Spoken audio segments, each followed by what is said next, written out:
Now, real quick, guys, I'm sitting down with some whiskey fanatics, to say the least. You guys, what are some things you'd like to see as you're creating history change in the, I think Richard called it whiskey tube?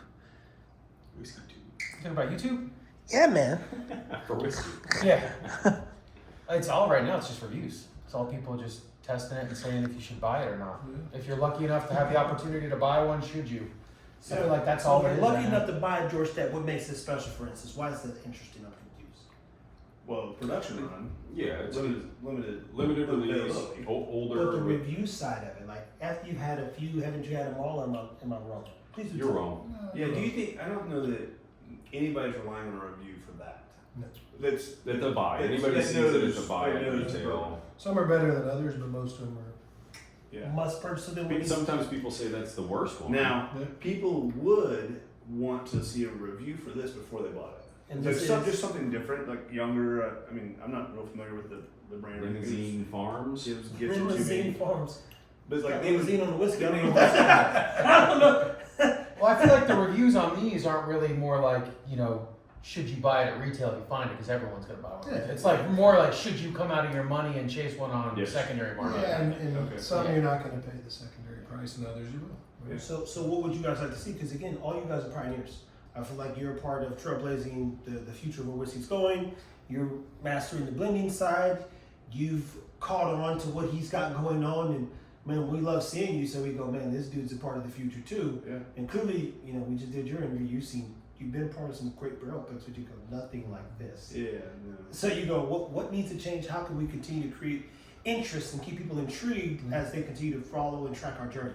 Well, I think if we can find rare whiskey that has unique profiles that people don't have, don't really know about, and offer it to them at an affordable price to where they don't have to come out of pocket $600-900 for some of these bottles, I think that's pretty cool. I think that's pretty cool if we can consistently do that, consistently kind of, you know, not create the trends, but find the barrels that people talk about. Yeah. I think that we're gonna find those tomorrow. Yeah, yeah. I think for the retail side, for me, like I mean, you know, this is a game that I don't play, right? So I've had to kind of adapt and play that sought after barrel that is available at a reasonable price. Yeah. That's what I want to see, and that's why I'm here, is to try to find more of those. Unique barrels. I need barrels. And, Put you in a good and you're position. starting to get even people from Texas drive up to Missouri Yeah. just because you're starting to get a name for finding those barrels, Yeah. because it's pretty awesome to, like, just what I was just telling you about, to stumble upon a barrel pick at a low cost that there's no limit on, nobody really knows it yet, and you try it and it's great to you. But if you find somebody like Daniel that you align with his palate, so when he comes out and he says, all right, we're releasing these 3 barrels this month, and you already believe in what he's doing, and you know he's not going to put his name on a barrel pick, just like we're not going to bottle something that I haven't personally tried for 3 days in a row and got excited about it. Like, people are starting to realize that, and then they're trusting things sight unseen, like, hey, if I have an opportunity to buy one of these Blendery bottles, I'm going to buy it now and get it as much as I can, because I don't have the opportunity to get these bottles, and they're fairly affordable. Yep. And they're high quality, and they're usually unlike anything else that you have. I feel like they have an everlasting component to them for those people who do get. I was at that liquor or whiskey tasting a couple weeks ago. I told you about, right? Dude had a 25-year-old Silver Fox. He had or was it 20 or what was it? Mhm. So I was like, oh wow, you have a full bottle of this? He was like, There's only 30 bottles of that. he's like, hey, crack whatever you want. I said, well, since you said so. You Since opened his 25-year Silver Fox? well, it was kind of open. I just was like, hey. You just dipped into it. He said, what'd you choose? Because he said, oh, Trevor, you know what you're doing. Just go. I said, I can't believe he has this. And so when I went to go pour some, he said, get him one too. He didn't know anything about whiskey, so I poured it. He was like, oh, So this is great. I said, oh, I know, buddy. so his wife comes in with him maybe every other time, something like that. Yeah. And then she comes in and kind of pulls me aside. I don't know if it was his birthday or their anniversary or something. She's like, I need a special bottle for him. Oh, wow. He buys every bottle. I don't know what he doesn't have of ours. Yeah. That's a good point. And then I was like, oh, think I got one of these. How would you know if he has this or not? And then I forget what she did, but she had some kind of slick thing or whatever. Oh, I think I took a picture of it. She took a picture of my phone or something like that. It was like, Oh, wow. oh, this one guy at the bar was talking about this. Have you tried that? He said it was the best or something like that. Oh. And he's like, oh, I don't have that one. And then she came back and bought it for him. So that was pretty cool. And that was the Silver Fox? Yeah, the ones that you like opened or drank. Yeah. Look, man. He doesn't have as much now. No, it's Daniel, did you have the silver? I do, yeah. Have you had it? I had the opportunity to drink it, but I didn't get one myself. Okay, and mind you, for those watching, Dale's the one who gave me an opportunity to drink a little bit of it. Okay. It was that, and I think some other Father's Day blend. But when we're talking about trends, Richard, I know and you too, man. You've basically collected everything.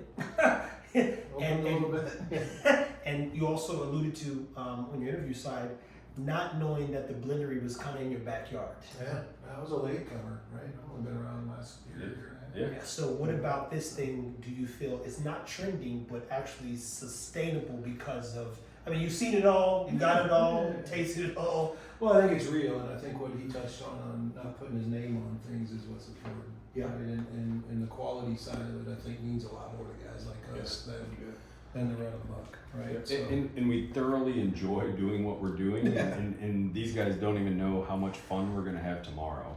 Like it's gonna be something. It's gonna be something that they remember forever, that we remember forever, and the whiskey's a bonus. You know, Yeah. like the experience that we have and the memories and all that's awesome.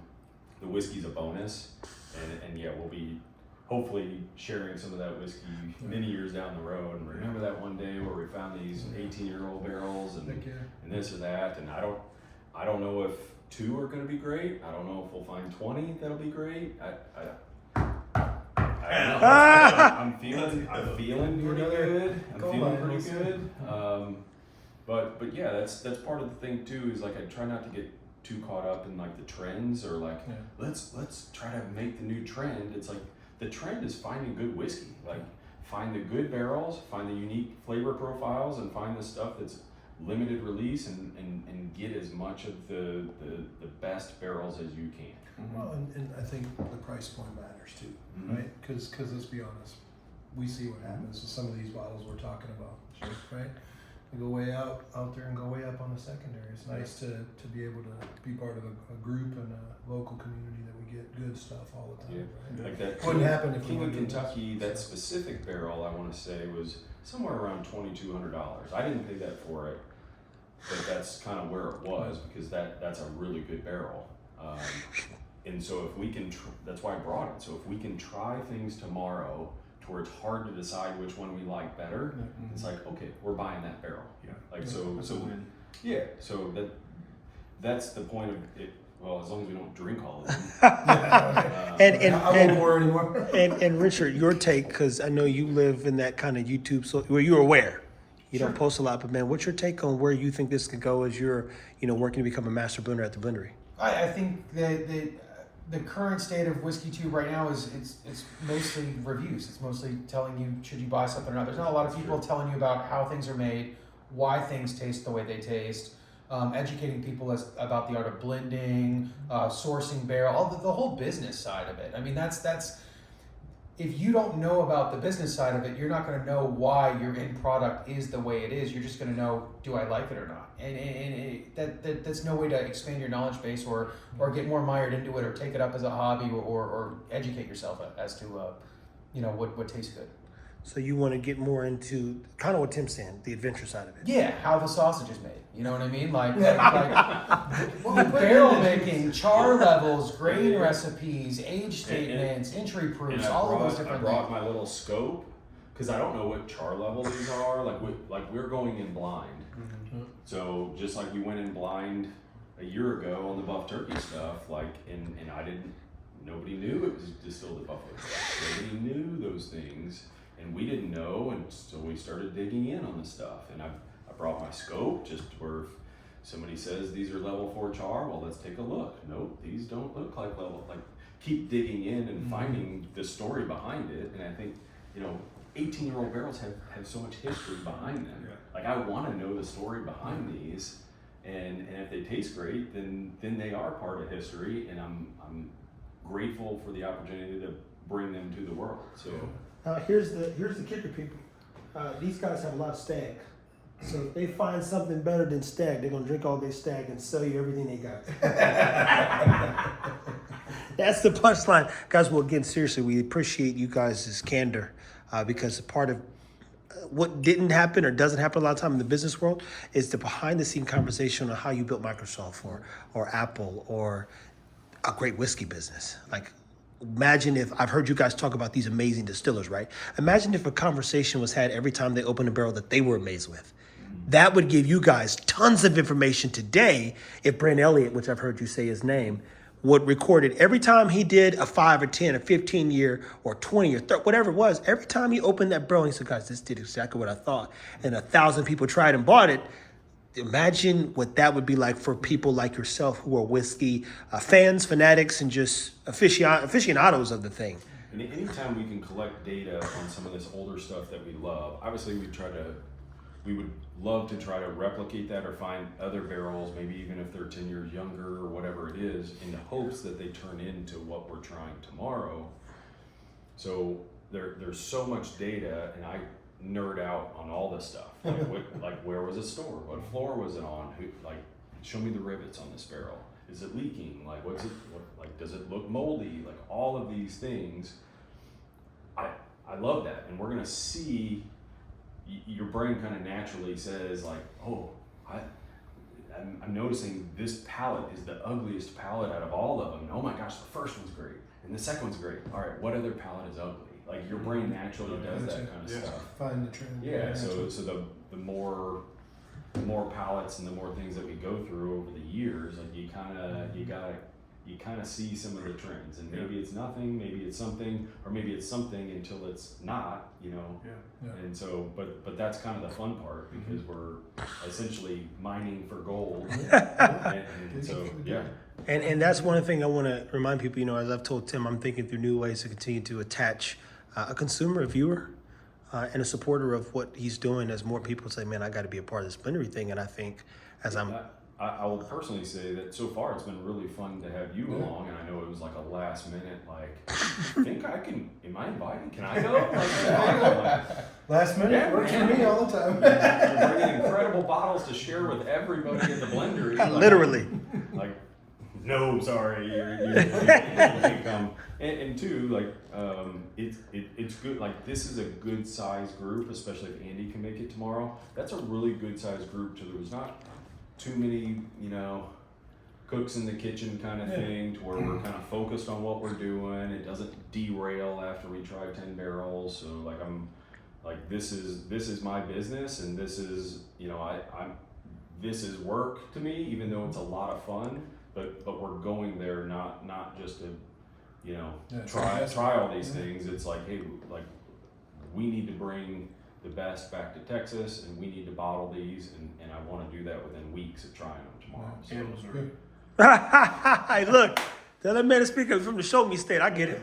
I get it. There is some weight. I mean, this is twice now where he's like, all right, I'm driving in. When I get the call, I don't get much notice. Yeah. And He makes it look. He makes it paid trip. off last time for you. And 82 and 79 were great barrels. And he's still paying off. Well, guys, And if the barrels that are giving back. That's right. That crazy ride that we did in there. oh yeah, see, That was the Buff Turkey one, but we did a rye in that. No, you brought the crazy. So Crazy Ride was a ride that was finished in Go Crazy. English. Yeah. Okay. Yeah. jeez That Louise. was a 95.5. Yeah. Yeah. Well, guys, as you continue to follow the journey of what the Whiskey Blender is doing, we're going to start making sure we track even Tim's excitement. Richard's a part of the journey now. His excitement when you see us find something here. As I said, I missed it last time. You're like, oh, this is good. Oh, okay, that's cool. And you're like, this is good. All right, yeah. I mean, at one point, I'm never going to forget Tim bringing me. I was like, dude, this is good. That night, after he drank about 50 barrels. So you go, oh, that was good. Don't remember a thing.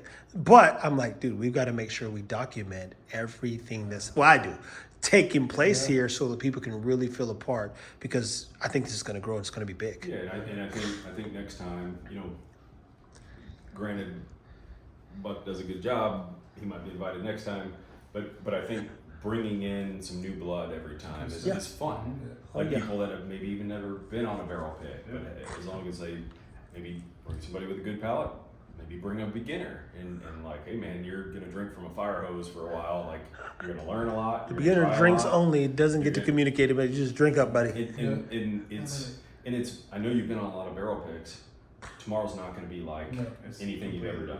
No. No, he said it's not as many. It's like 10, right? No, 12 total. 12, I yeah, think. it's like it's not as many. But I've never gone into rigs and popped bungs and drilled and just tried 100 and They're something barrels. not- But I'm ready. Y'all know me. He's like, I took some milk thistle before this. they're not teed I'm up. struggling with the spit inside though. I gotta figure that out. So I He gotta goes- figure that I was out. about a 90% spitter. Yeah. He goes- Unfortunately, He's like this. Look, man. spitting. If he goes there, oh, I gotta just drink it, man. But if it's, I hear you. So Guys- it'd be a long day if I don't know what you weigh, but I bet I last longer than you. Ah! I know you will if I'm drinking it. That's why I gotta watch myself. I understand that spitting would keep you from getting less inebriated. Does it prevent your palate from getting less fatigued? Because No. you're still tasting it, so it's still. I mean, you it- can probably speak better of it. Like, I remember last time, my pilot, like, at some point I was like, hey, I gotta stop for a minute. Yeah, But yeah. I mean, you it- spit more than I do. Oh, every one of them. Yeah. I can pick more things out of them. So Aaron from Smoke Wagon taught me that 2 years ago in Battle of the Blends, because like the top four, I think like the second and third place he had flopped on mine, and I was like, man, I was pretty confident number 2 was better than number 3, and he goes, nah man, are you drinking them or are you spitting it? And I'm like, I'm drinking them. He goes, try to spit it. Because So- if you watch his videos, he's always got a little cup and he's like, almost like he's dipping, and he spits it out. And then I did that, and I was like, holy shit, 3 is better than 2. But if it only tastes better when you don't drink it, then is it really better? Yes, because it exposes more of the whiskey's weakness because Okay. it's not hidden. It's not hidden from the alcohol. So I get your point, and I Well, it's a thought, question, not a point. I was just Yeah. curious. no, it is Because a big part of it to me is nobody's chest. spitting it; they're buying it. Ah. Right? Well, that'd That's be why something. I'm like, how do you get to? Because I look for that deep hug. So Well, that's because you drink 150 and up, bro. it is. It's. I guess it exposes the whiskey for what it is, in my opinion. Okay. Meaning, in rare circumstances, the alcohol. And hiding you know, the you gotta save the good stuff for the alcohol good helps, videos. and hiding the alcohol hurts. This is in good rare though. I don't mind. circumstances, but It gets better as I overall, open up. your palate can pick up more if you're not consuming the alcohol. Because for whatever reason, I don't know if it's engaging different parts of your brain and then you No, focus on this and yeah, doing this, but because you don't have that, you're solely focused on this and the inebriation part, Yeah. to where you're not. Well, like that totally makes sense. Well, like who was it earlier? You had too many to drink, and you thought something different about that Yeah. after you had had a ton to drink than what you had today when we first tried. Yeah. Mhm. Yeah. First time I tried it today versus, yeah, I just had. You liked it less today I had 3 or 4 after drinks. drinking what we had. Well, I actually tried that again first. First That before you first. leave. Okay. That was my first drink of the day, and I was like, it's not what I remember. Yeah. You know, which that happens. Yeah. You know, I mean, that does happen. Because I know when you get drinking too much, it seems like everything seems to get tasted. a little bit. Hey, you forget even what you're doing at that point. Guys, listen, bottom line is comment below about trends you want to see. I'm gonna overlay a bunch of stuff over this, especially from stuff we do tomorrow. I think you guys are clearly a part of the pioneer part of what's going to take place in the whiskey space. So if you get to the Blender or get within the DFW area, please come see Tim. If you are in Missouri, Yeah. Ozark, please stop by, see Whiskey Tangos. He distributes specifically in Missouri. Yeah. Okay, and if they buy online, they can still There could be an arrangement. hey, this is me. Look, no fingerprints, man. We're not gonna go into details, so no paper trail. Hey, look. We're no. Hey, look, we gonna cut it off right now, guys. Keep it whiskey, man. Stay tuned.